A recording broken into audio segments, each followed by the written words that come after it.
नमस्कार दर्शक बंधु मु आपणकर मधु स्वागत करुचे जीवन जिज्ञासा कार्यक्रम आउ एक नूतन अध्याय को जानी आपण मानक मनरे से प्रश्न से उत्कंठा आकांक्षा जे आज कौन प्रश्न रही आज कौन जिज्ञासा रही जानिबा ता सहित उत्तर मध्य जानिबा। प्रथमे स्वागत करनबा आज आम सहित जी उपस्थित अच्छा माने ज्योतिर्वेद वास्तुविद पंडित चित्तरंजन महापात्र को अनेक अनेक स्वागत। जय जगन्नाथ नमस्कार। तेज आज जिज्ञासाटी केवल मोर नुह आम दर्शक मानकर मध्य जिज्ञासाटी होछि बा प्रश्नटी होछि आमे समस्त जानिछे गोटे विवाहिता नारीर परिचय ता सिंदूर ता मंगलसूत्र रु हेइ थाए। तेबे जो सिंदूर लगांती विवाहिता नारी माने सिंदूर को लगेबार भी कौन प्रकार विधि रही कि? निश्चित भाव कहीं ना सिंदूर एपरि कहते गोटे विवाहित नारीर आभूषण सबुठु बड़ अलंकार हूँ सिंदूर। आज्ञा आभूषण सिंदूर बिना गोटे विवाहित नारीर श्रृंगार आम यदि कहवा सौंदर्य पूरा असंपूर्ण। आप 100 प्रकार द्रव्य आभूषण भूषित हेले आम माँ मैंने सिंदूर टोपाटे मथार यदि न लगेबे ताले से आभूषणर असंपूर्ण होगला बोली शास्त्र कहूँ। तो निश्चित भाव में सिंदूर स्वामीर रक्षक। सिंदूर लगेबा द्वारा स्वामी की रक्षा करे, स्वामीर आयुष वृद्धि करे। तो प्रत्येक माँ मानू कहबी सिंदूर धारण करवा हिंदू धर्म रे सनातन धर्म रे प्रथम काम अटे। आमर प्रथम कार्य अटे जीवनचर्य आरंभ कार्य यदि किसी कहबी दैनंदिन जीवन आरंभ माँ मैंने करुछंती सिंदूर लगेबा कार्य आरंभ करेंगे। प्रातः स्नान परे गाधे सारा परे आगे स्वामी की प्रणाम करी तांको पाद को स्पर्श करी तापरे छुईकी मुंडिया मारी तापर जाई आपण सिंदूर धारण करिवे। पुनर्बार सिंदूर धारण कला परे आसी स्वामीर पाद स्पर्श करवा निहाती आवश्यक अटे बा मुंडिया मारिबा निहाती आवश्यक अटे। किंतु आजिका डेट्रे आम व्यस्त बहुल करें किंतु किसी विधि अच्छी जो विधि की बारण करा विधि अनुसार करेंगे पालिबे नियम मानिले निश्चित भाव में आप कहे पंडित मासे कहते कौन शुभ पाइबे। आज्ञा शुभ पाइबे। शुभ कौन पाइबे ना जीवन रे जोटा कह शंखा सिंदूर नहीं कि शेष समय जीवे। आज्ञा आ जो नारी शंखा सिंदूर नहीं कि देह त्याग करे बा मृत्युवरण करे से देवीर आख्या निये पूर्व जन्म रे बा आसंता जन्म रे देवीर आख्या नहीं थाए।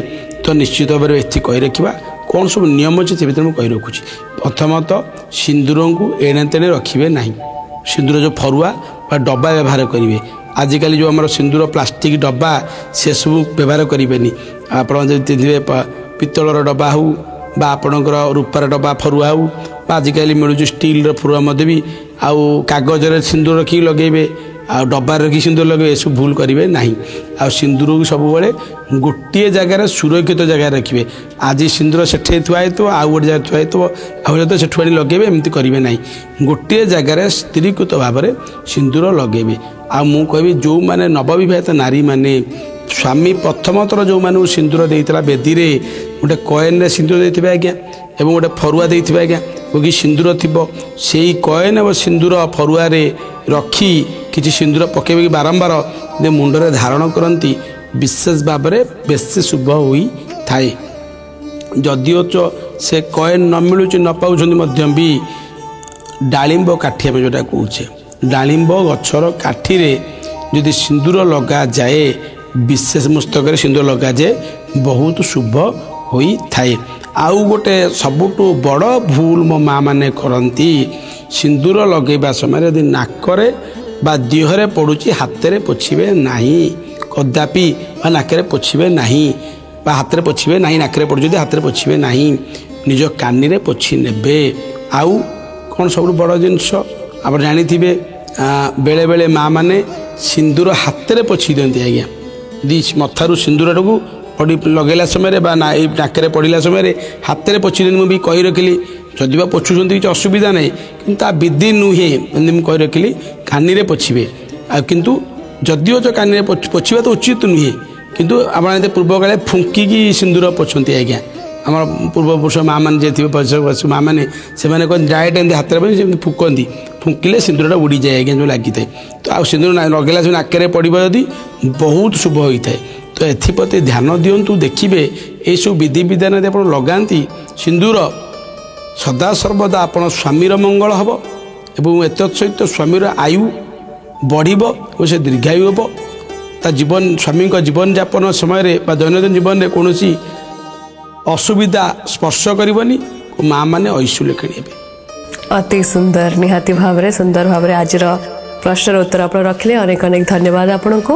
ତେବେ ନିହାତି ଭାବରେ ଏମିତି ହିଁ ସୁନ୍ଦର ସୁନ୍ଦର ପ୍ରଶ୍ନର ଉତ୍ତର ଯଦି ଆପଣ ଚାହୁଁଛନ୍ତି, ଆପଣଙ୍କ ମନରେ ଯେକୌଣସି ଜିଜ୍ଞାସା ଅଛି ତାହାର ସମାଧାନ ଚାହୁଁଛନ୍ତି, ଦେଖନ୍ତୁ ଜୀବନ ଜିଜ୍ଞାସା। ପୁଣି ଦେଖା ହେବ ଆପଣଙ୍କ ସହିତ ଆଉ ଏକ ନୂତନ ଅଧ୍ୟାୟରେ। ଆଜି ପାଇଁ ବିଦାୟ ଦିଅନ୍ତୁ। ନମସ୍କାର।